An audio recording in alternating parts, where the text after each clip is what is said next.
Morris. I'm here with Denyse Baker, the Associate Vice President of External Engagement and Advocacy Global Quality Compliance with Eli Lilly. Before she took on this role, Denyse had a long career with Eli Lilly, then worked for the US FDA, and then she joined PDA as our Director of Regulatory and Science. Since leaving PDA, she's been an active member, and she is currently the co-chair of the Quality Management Maturity Task Force. So thanks for coming here today, Denyse. Thank you, Walt. Happy to be here to talk about one of my favorite subjects. I know, it is one of your favorite subjects, and we're here at the PDA FDA meeting, so what a great place for us to meet and talk about it. Just real quickly, I heard you were in the sessions yesterday. How do you think the meeting is going so far? Oh, great so far. I'm an unbiased opinion because I'm on the committee, but actually I think things have been very well received. Did forget to mention that, yes. Well, the meeting's going great. So throughout this meeting, actually, we are hearing a lot of presentations about quality, and we're hearing it all the time. It's in the press, we're reading about it, and PDA's task force is very active on the topic. Why are we hearing so much about quality management maturity? FDA has really progressed in their development of their QMM program. Earlier this year, they've published the official sort of guide to their program, and just a week or so ago put out a Federal Register notice.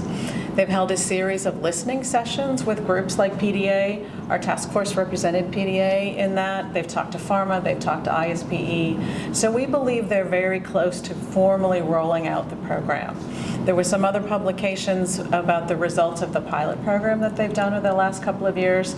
So they're speaking on quite a regular basis as well. So they're building that momentum toward the program launch, is what we believe. So just real fast,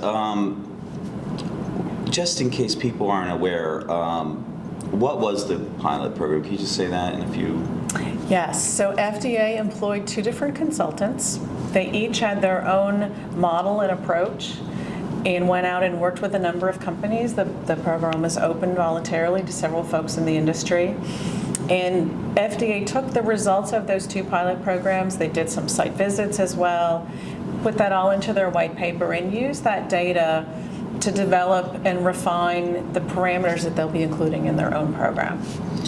So when you're talking about quality management maturity, aren't you just talking about the same thing? Isn't it just metrics? Aren't companies just out there gathering metrics and just, isn't it the same thing? Why is this such a big deal?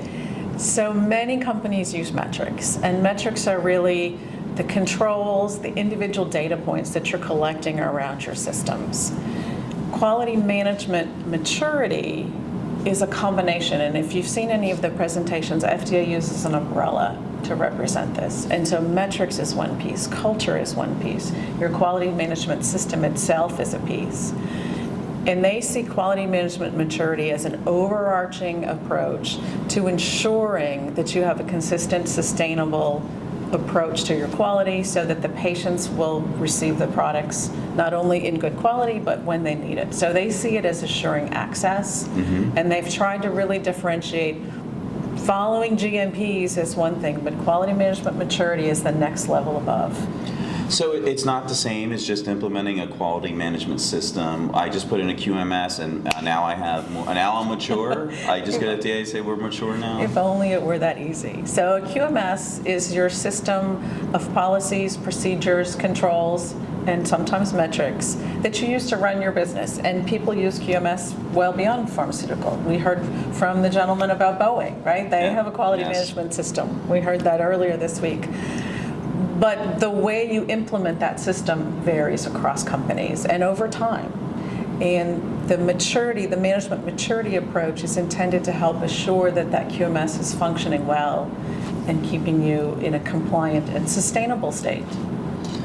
So companies weren't doing this before FDA got involved? Companies, I think what the trigger for FDA has been around the drug shortage problem in the United States and around the world. And we're seeing it worsening after years of FDA effort. They will say the number of drug shortages they're preventing has dropped, that they've had some positive interventions. You see that in their state of quality report. But the public still sees cancer drugs on shortages, right? Dr. Cavazzoni spoke about that as well. Yesterday, that's right. So PDA has had a huge part in influencing FDA's approach because they originally came out and said metrics. We want metrics from all of the industry, and by collecting these metrics, then we'll be able to sort out who's struggling and who needs an intervention. Right. What we, as a task force and as a broader PDA organization, have been very instrumental in helping FDA understand there has to be an underlying quality culture. Those metrics have to be tied to the right behaviors, the right goals, the right aims towards quality and towards patients. So has PDA had an impact on FDA's program?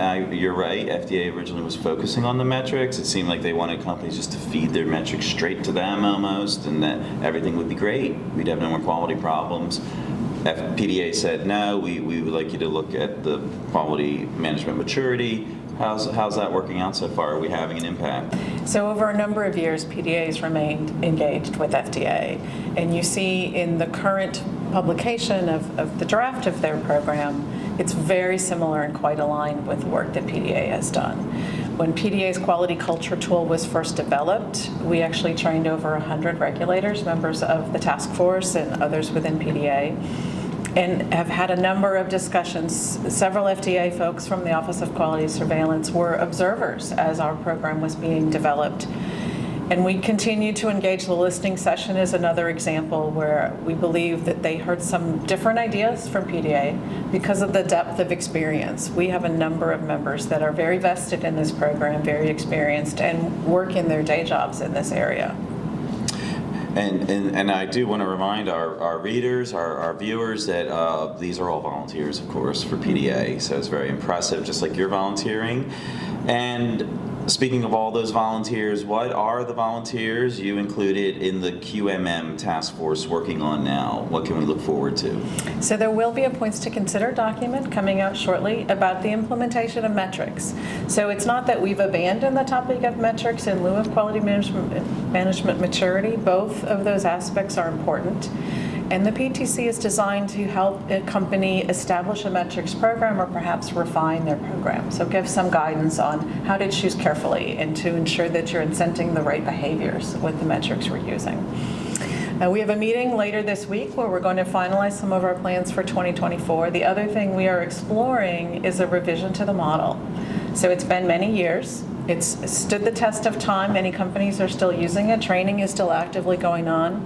But there are some new things that have happened in the last few years that we would like to see incorporated in and have additional data coming in on those sources. And can we learn about that in the PTC, the points to consider document that's going to come out, or will you be providing an article for the PDA letter or something that we can look forward to? There will certainly be some launch efforts when the model comes out. The PTC is strictly focused on metrics, but the quality management maturity model, there'll definitely be some letter articles, and we'll, I'm sure, work with our marketing team to have a nice launch. Yeah, we want to get the word out on that. And I am going to put you on the spot here, Denyse, before I let you go. You know, we're already a day and a half almost into the meeting this week. Are there any sessions upcoming that you're really looking forward to sitting in? I'm very interested in the ATMP sessions and cell and gene therapy sessions coming tomorrow. Peter Marks gave a little hint into that with the remarks he was just making today. Great. So that's such an important area of growth for our industry, and there's a lot to learn. Great. So, well, again, thank you for taking your time to not just write an article for the letter, but, you know, speak to the readers of the PDA letter with our On the Issue series. So thank you.